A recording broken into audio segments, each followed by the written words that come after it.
I know it's an awful thing to do, and it can change the trajectory of their life, but, man, it saves a life sometimes, too. Yeah. Don't be afraid to do that.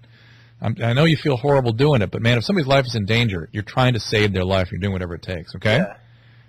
All right, my friend. Take care. You too. All right, Goodbye.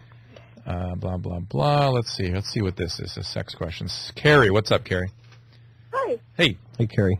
I was wondering, me and my boyfriend have been going out for about 6.5 months, and every time he, either grabs my wrist playing around, or push any pressure on, like, my neck or any kind of that kind of stuff, it completely turns me on. I've had a feeling she was going to say that. Really? You could feel it? Yeah. So what do you think that is? I don't know what that is. I've experienced that, though. Not, in partners.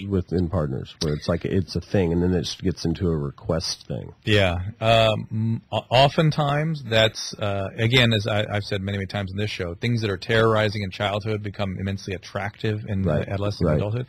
But, see, I've never had any kind of abuse when I was younger. Well, my father actually died when I was younger. Oh, boy. How old was he when you died? How old were you, rather, when he died? I was 8. Yeah, what happened? He had brain cancer. Oh, I'm so sorry. Yeah, I'm sorry. Well, I actually wasn't going to go towards physical abuse so much as experiences of powerlessness and helplessness. So that hits her trigger, so to speak. Yes. Right? Yes, absolutely. Being slapped, being choked. Well, she just wants to be controlled. Controlled. Okay, I get it. And controlled. Exactly. Like, I don't want to be hurt. I just want to be held down. Yeah, and that some people have that. That can be in the normal spectrum, frankly. Yeah. But you did say neck and choking and that kind of stuff, and that now you're getting a little over into the problematic area. I mean, there's a part of that's playful and sexy and fun too. Right. For both men and women. I mean, I've had girls that are, they grab me and they hold me down, and I'm like, wow, that's kind of hot. Right. And I'm not like a hold me down kind of guy. Exactly. But it's for some reason in the moment, so I can understand. I mean, that's the thing is, are you just having fun with it, or is it like he grabs you by the wrist and you're like, wow, I feel powerless, and that makes me feel. And I need sexy. more of that. I need more of that. And I need more intensity of that. Kind of watch it, Carrie. I'd say, you've not had abuse. You got a major trauma with your loss of your dad, and that might have been the powerlessness you're looking for. I don't know. But be that as it may, as long as it stays sort of contained and you're not needing more and more with time, I just got a little addict smell about her, too, I got to say. Just a little bit. Was Dad or Mom an alcoholic? No, not at all. No. Okay. Then as long as you're not needing more and more of it, maybe it'll be something to be contained, just as Nikki said, a playful thing. We're going to hear a song off the album. The album is the same as the name of the book. Right. Heroin Diaries. Heroin Diaries. Coming out on Tuesday, which is cool. The band is 6 a.m. 6 a.m., which is obviously me. And A is for Ashba, DJ Ashba, the guitar player, and M is for James Michael, the lead singer. Nice. And this is the single we're going to hear? Life is Beautiful? This is the single that's out right now, yes. It's called Life is Beautiful. Hey, it's Loveline. Phone number is 1-800-LOVE-191. I'm Dr. Drew, and Stryker is away from us this week, that we will have a best of tomorrow night. And later in the week, my buddy Joel McHale and Aisha Tyler coming on in here. But tonight it's Nikki Sixx. Hello. Hey, the Heroin Diaries coming out on September 18th, and then the CD coming out on Tuesday. Yeah. Which you heard, Life is Beautiful, and maybe a half hour or so we'll hear another song. Accidents can happen. You know something about that. Yeah. Let's talk more about opiates. How about that? This is Tom. What's going on, Tom? Hey, Dr. Drew, how you doing? Good. I've been doing Oxycontin now for about 2 years. Good times. And, yeah, I've been trying to get off it here for the past 2 months. And I'm trying to get into the state-sponsored rehab. But it's taken a couple months now, and whenever I try to come off them, I go through really intense withdrawals. Sure. And I'm wondering if there's anything I can do to maybe minimize the symptoms or to help me get through it before I can get into treatment. Nikki? I'm not that familiar. That drug came out after I got You missed that one. I missed that one, thank God. Would have been a lot easier than sticking a needle in my arm. But I have friends that have gone through it, and it is a brutal withdrawal. Yeah, it's a rough 7 to 10 days. So, are there blockers? There's a number of things you can use, but people, if you're going to do it as an outpatient, people are using a medicine called Subutex, which I have trouble with. I've It's also called Suboxone, right? Yeah, Suboxone. People abuse it. I was actually on that about a year and a half ago. Yeah. And it worked good for a while, except when I tried to come off that, I also... Exactly. Oh, it's the way like methadone it's works. The new methadone, right? Okay, which methadone is harder to get off of than a lot of opiates? Absolutely, and Suboxone is harder to get off of than most. So it's most it's synthetic. It's synthetic. It has multiple interesting properties to it. They're using a lot for outpatient detox, is why I bring it up, particularly Subutex more than Suboxone. And it can be used for an outpatient detox.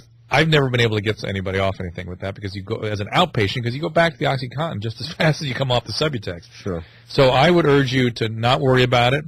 Get yourself in bed in the state facility or wherever you're going to go. Yeah. Stay on your OxyContin until then. Set a date and just go in and detox in a structured environment and get in the program. Very simple. I just won't treat opiate addiction as an outpatient because it never works. It never works. You get the happiest patients on earth because you're giving them opiates. You're giving them drugs. And you keep testing them. They stay on drugs. That's what they do. I was fine on methadone. Right. Sure. I mean, you've been fine on heroin some of the time too. I mean, it's amazing. But what do they use now for? In the actual clinics, I know we still use some clonidine. Oh, you do? Yeah, okay. But we use other stuff too. We use a lot of Seroquel, Neurontin, a lot of Trazodone. Some of the Trazodone, antidepressant yes. effects are sometimes for that. See, the one of the most difficult feelings, the two roughest feelings, aside from the body aches and all that stuff, is the agitation, irritability. Yeah. The sense of desperation. Yeah, that's big. And the profound sense of grief. Yeah. It's the desperation and the grief that people really freak out about. Well, for me, it was trying to kick on my own. Oh boy. The problem is that that all you have to do is reach on your nightstand and it's gone. You're okay again. And you convince yourself, if I just get 10 minutes of relief, I'll get right back into this. I'll be okay. Yeah. No. And exactly what you said, it is the program. The program is the big part of this. You can get off of the drugs, but if you don't have some kind of a program, you're going to eventually go back to that. And you also have to change the people you hang out with. I believe 100% you are who you hang out with. You hang out with a bunch of people that are doing that, you're going to do it. Because very few drug addicts that I know only use drugs alone. I mean, there are those occasions, but you've started out at some point taking these pills with friends or, doing something with friends, doing cocaine with friends, and then eventually, if it gets bad enough, you isolate. Right. But those people are still there. You're right, and plus the kind of people you would choose to be with are very much a reflection of how you're feeling about yourself, and that has to change too. That's true. So, Gabe. Yeah. Hey, you're on with Nikki Sixx. Okay. Here you are. Okay. Hi. I don't know really where to start with this, but I guess it started back in high school right as senior year. I just graduated this last year, 2007, and I played sports all through high school and stuff, and I ended up getting with real cute girls. I mean, these girls are drop-dead gorgeous. I still think this to that day. And what happens is if I find out at all that they have like any interest of being physical with me, I find out, they totally want to sleep with me or whatever, I lose complete interest, completely. Did you ever have a physical relationship with any of these women? With two of them, and the one thing that made these two girls different than any of the other ones is the first time I actually kind of fell for them and chased them, and they kind of denied me the first time, and then they came around and we ended up getting together, and those are the two girls that I've ended up having being physical with. What do you think? Usually, for men at least, it's the chase, and then once we get what we want, if there's not something more there, or even if there is something more there, if there's fear, like in my situation, I'm having a hard time making any kind of commitment to a woman because I have fear around the fact that I've had two failed marriages. You don't want to do that again. I don't want to do that again. So it's very, I come up with, these boundaries and I don't want to hurt people, but at the same time, so I don't really understand where he's coming from. That's a different thing, and I don't think I've ever heard that before. It's somewhat uncommon, not an addict thing. Right. Definitely not an addict thing. But it is a fear of being overwhelmed or consumed by a woman, basically. That when they are coming at you, it feels overwhelming and threatening and sort of suffocating and scary, fundamentally scary. So is that about right, Gabe? Does that affect that affects the physical? Yeah, that kind of sounds right. I mean, if I'm doing the one having to put in all the work and having to, like, you know, do the chase myself, stop thinking that way. Start thinking I'm more about comfortable. But it's really not about that. It's the fear that's generated by losing control when somebody else is sexual towards you. It's a real primitive feeling. I promise you it goes back to the early stuff. Right. It's okay to feel that way. And it's just gonna determine the kind of people you choose to be with. You like to hang out with them, right? I mean, Yeah. you like to spend time with them. But as soon as you think it's going to get physical, find out.